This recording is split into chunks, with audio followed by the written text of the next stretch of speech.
We will now hear from Dr. Madras, who will provide us an overview of the effects of cannabis on the various body systems and the risks associated with its use. Dr. Madras, if you're ready, you are recognized to present before the subcommittee. Thank you very much for inviting me. I will try to be brief, but I'm noted for not being brief. My disclosures are on the first slide, if anybody wants to see them. What are the drivers of this movement? It is clear that some of the drivers of the medicalization of marijuana are unfulfilled medical needs, psychiatric problems, social problems, medical problems, and inadequate pain relief. There's also a movement from grassroots activism and to normalize the use of marijuana for multiple purposes as well as profits. Is the evidence scientifically based? The movement to medicalize marijuana was not driven by new science or by scientific and or physician initiatives. It was driven by these other factors, and what we know now is that a lot of the scientific evidence that we currently have has been either disputed or ignored. There's gaps in knowledge that have been ignored and unintended consequences that have been ignored. What we know currently is that at least 15 medical associations do not endorse medical marijuana. What are some of the consequences of it? With regard to youth use of marijuana, use that initiates between the ages of 15 and younger, the addiction rate is approximately 5 to 6 times higher. That is true not only for marijuana, but for alcohol, for opioids, for anxiolytics, for cocaine, for other psychostimulants. We also know that the current prevalence of cannabis use disorder amongst users has been documented by Deb Hassine, one of the finest epidemiologists that we have in the country, as being 30.6% of people who are currently using have a spectrum of cannabis use disorder. Daily users, which are the type of people that would be recommended for marijuana for chronic conditions in which they would be using daily because the effects do wear off after 6 to 8 or 12 hours. Some of them, others do not. They would be at a much higher risk for developing an addiction. The rate is, the prevalence is approximately 30 to 50% depending on the studies.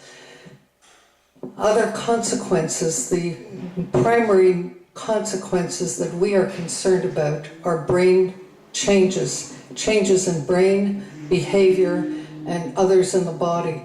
This is a meta-analysis that was performed on adolescent marijuana users, 46 magnetic resonance imaging studies which show that in almost every critical brain region involved in executive function, in impulse control, in learning, in memory, in muscle, in motor coordination, in reward, are changed in a youth that have been using marijuana for a long time.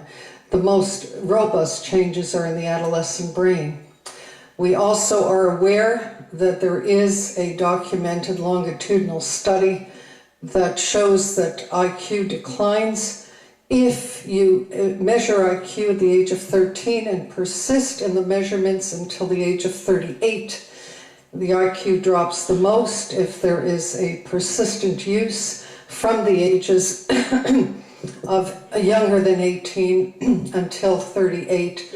The IQ drop is about 8 points. Some people say that is not significant, but 8 points implies that if you are in the 50th percentile with an IQ of 100, you drop to 92, 70% of the population now has a higher IQ.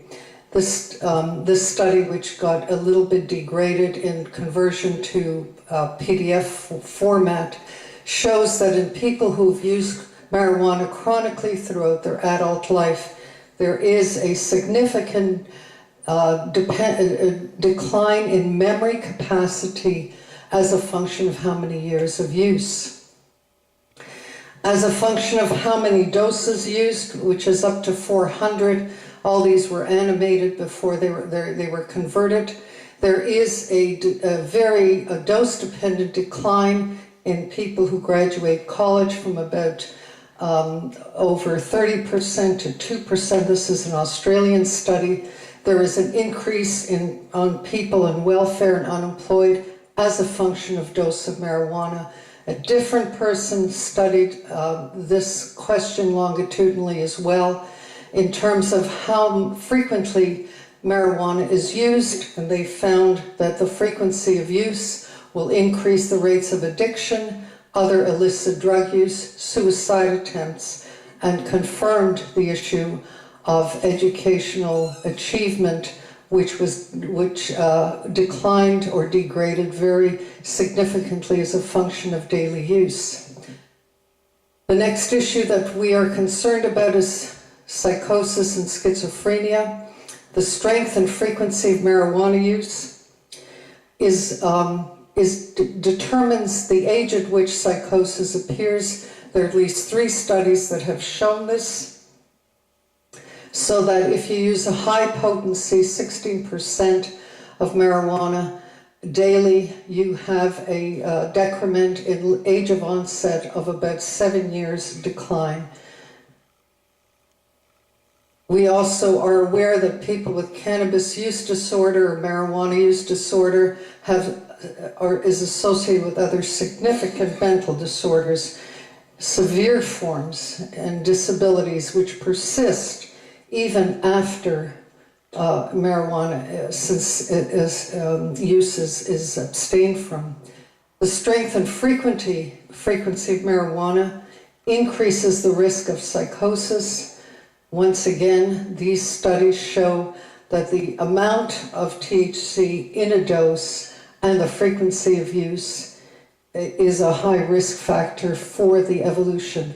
And with young adolescents, use between 1 and 2 years or 3 years or 4 years, even if they don't have a psychosis, the frequency of bizarre thoughts, paranoia, hallucinations, and subclinical psychosis increases as a function of how much they've used over time. Now, there's been one study in Colorado, by Chris Thurston, which shows that 49% of youth in marijuana treatment centers for addiction receive their marijuana from medical marijuana users. So this is a very important conclusion.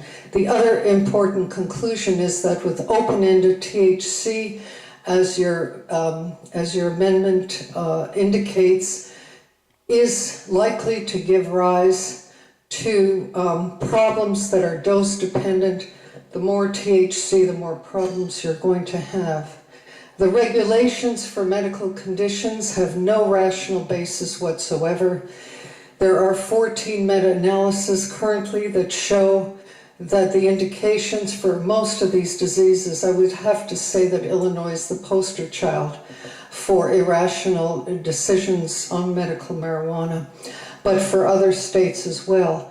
These are the meta-analyses. There are 2 others that I haven't included that are more recent that have concluded that the evidence is of poor quality, does not exist, or is incomplete. And these include a number of conditions that are listed in your bill, including Parkinson's disease, other neurological disorders. I think the most important issue is, why is whole plant marijuana not a good candidate?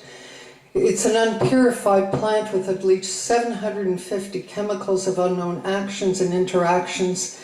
There's inconsistency of doses. There's no rational basis for a 12% versus a 20 versus a 4 in terms of any of the medical conditions that are listed in your bill. Smoking is the most frequent route, which is a potential hazard. The data on edibles or vaporized marijuana is essentially 0 in terms of medical uses. the pharmacokinetics, the onset times, the duration of action, the doses, how much gets into the brain, how much is metabolized. You don't have those data. And